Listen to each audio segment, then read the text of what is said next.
Hoentitra amin'ny fiarovana sy fitantanana ny teti-bola-panjakana ny talia jeneraly ny tahirim-bola-panjakana vaovao tsy maintsy anaraka ny didy amandalana avokoa ny famoaham-bola ho tanterana hoy ny nambarany fanetetiana. Na ny vola 40 miliara ariary na famoaham-bola hafa ho atao amin'ny ho avy dia tsy maintsy manaraka ny fenitra sy ny didy amandalana fanatanterana izany hoy ny taleny tahirim-bola-panjakana vaovao Pierre Jonfeny. Efa nanao fanambarana mitovy amin'izany rahateo izy ny ministra fitantanam-bola sy ny teti-bola. Fanamarihana nentsiny io manoloana ny fanambarana fa isan'ny antony tsy anakely ny mpiasa ny tahirim-bola-panjakana ny fanoloana ny talia jeneraly teo aloha ny tsy faninaky ny tsy farany namoaka izany vola izany. Efa nanome toko ministra fa na ny vizinareo 40 miliara izay andresana hatreny na ny famoaham-bola ho avy dia tsy maintsy manaraka ny fenitra amin'ny famoahana vola-panjakana.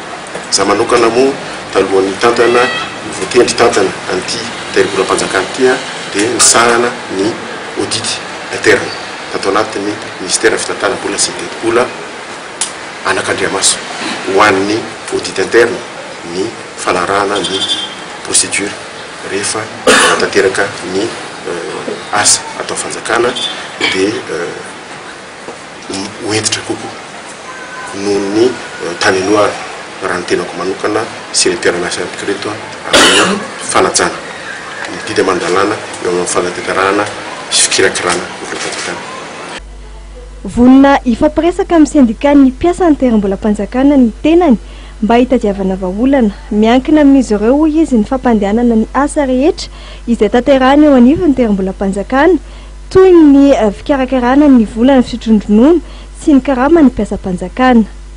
Tsy zavatra tsy vita ny fampiresahana ary izay ihany no ahafahana mitrotro hatrany ny tombotsoan'ny firenena miankina amin'ny fahendren'ireo mpiara-miasa io amin'izay toejavatra satria raha ny fandaminana zany dia tokony efa misahana ary mijery ny momba ny fandoavana ny volan'ny mpisotronoana sy ny karama mpiasa-panjakana ankoatran'ireo fandamina hafa izay tokony midinana ny fandehanana raha-panjakana ny atao amin'ny tahirim-bola-panjakana.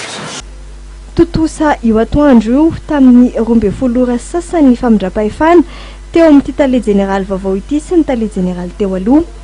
Nanambara moa ny talia jeneraly teo aloha fa manaja ny fanapahan-kevitra tapaka teo anivon'ny filan-kevitry ny ministra ny tenany. Ny fanavaozana ny fitantanam-bola-panjakana izay efa natomboka tao anatin'ny 1 taona no nanetana ny mpandimby toerana azy mba hanohy izany. Mahasarotiny ny mpiasa ny tahirim-bola-panjakana izany hoy izy. Ny amin'ny fiezahana nanavao ny fomba fitantanana ny vola ny fananany vahoaka mba ho amin'ny fitantanana madio mahomby ary mangarahara.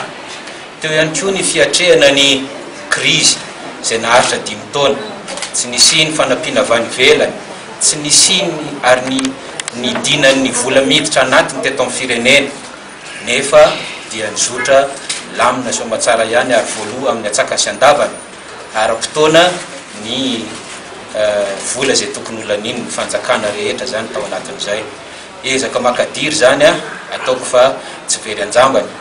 Ny ezaka amin'ny fanavaozana dia betsaka ny vita fa mbola lavitra koa ny dia ka izay indrindra ataoko fa misy antony ny nanendrena ny mpisolo aya izay fantatra tsara satria samy inspecteur du trésor mba hoaimbao aina vaovao fanotra vaovao amin'ny fanohizana anireny ataontsika hoe fanavaozana ny fitantanana ny volam-bahoaka amin'ny fitantanana madio mahomby mangarahara.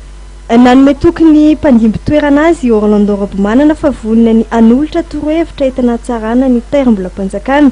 Izy rahateo akoatra ny maha-inspecteur de trésor azy dia manampaizana eo anivon'ny FMI mpikambana maritra mikasika ny komite fitantanam-bola eo anivon'ny Cour pénale internationale.